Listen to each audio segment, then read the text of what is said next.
सफाई वारो कम कर तो ग्राहक लड़े न पोरी सेठ मानियो तो चार मोकल खाओ तो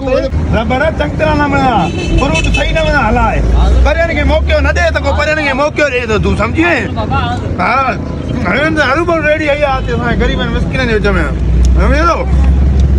चाय भी डबल पिए तो लांती रे एक तक संगल पिए ना मानो एक कमाई ये लगी भैया बे तुझे चाय तो चाय यार मजदूर मानो चाय पीता से मजदूर है कमाए 50 को 300 रुपए चाय दा पिए ने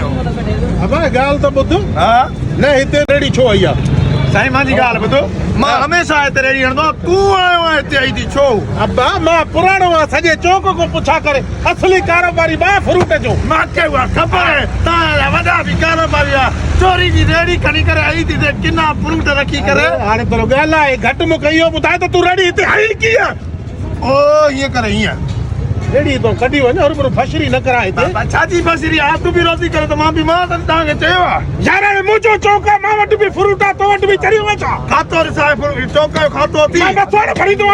मां भी भरी दो नहीं तो रेडी कट भलो थी तो हरु बरु हो न कर हडे हडे जाल तो करा तो वचा यार कम करण नहीं दे मां तो आधा छा खप हेडे भाई हेडे अरे फ्रूट वठणो आ माके फ्रूट लगे अच माथा अचो हेडे बिया हेडे साईं घणे थोड़े तो केले कर देनो साईं 150 रुपयो साईं हेडे 130 रुपया थी हेडे साईं हेडे 100 दा हेडे हेडे बस 130 नहीं हां 10 मुके बाकी घणी 1000 जो खपे या 500 यार भी त गिराक मोजो आ यार गेरा के विच में नाचो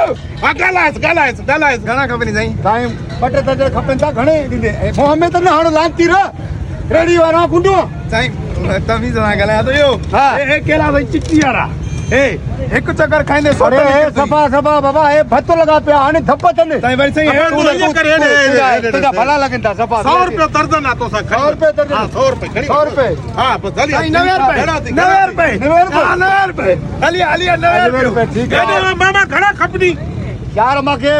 3-4 दर्जन खपे 70 ने हलिया 70 रुपए साईं 70 रुपए यकीन करे हां 70 हलिया हेडे साईं 70 सब 60 ठीक है हाने दे हेडे 50 ला चांद 40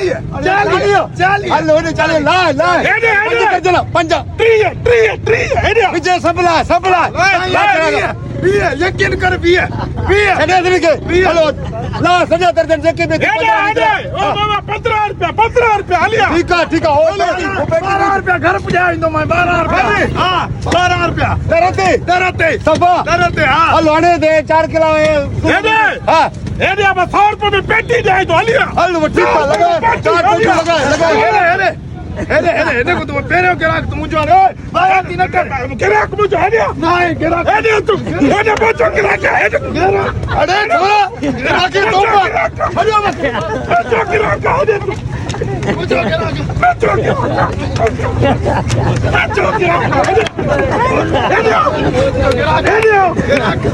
हेडे मुझे छठ बाज में तो मैं बताई दो भाई अरे वाके तोबा नवर दूंगा मुझे गिराक नवर दूंगा फाड़ी दो हेडे तू लखला ने तो थवा लखला ने तो वाके तोबा वा फ्रूट लखे नु सही है यकीन जो जान करे तो वने घर नवर दूंगा घर में तुम ता चेक कर सो आगे नवने पहुंचो सही चेक करो ए सही बैठो किनो जीत तभी मरते गिराना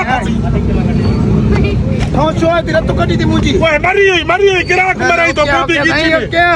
हे लाख वाला तो हे भाई तोखे हे वरी माखे नवर दूं हेलो बस शकी थे मैं को भी विनाई पाण को भी सजो कम तुझो गिरा कितने कटी तो तू कट रही तो ना कर तुम तो क्या मैं छोरा वठी चो अरे आवड़े बिलास रे आ छोड़ बिलास ए जब तो पतन दाई विड़ता मैं छोरा वठी तो को कडी तो आ भलो है तू छोरा वठी ने मां भी ते मजदूरी दा कोटाई न मैं 10 रुपया तो सपने करी न पुछू पट्यो से हां मिनट ना सही है हां तू और आयो मारन रेडी किच लगती थे सुन जल्द पानी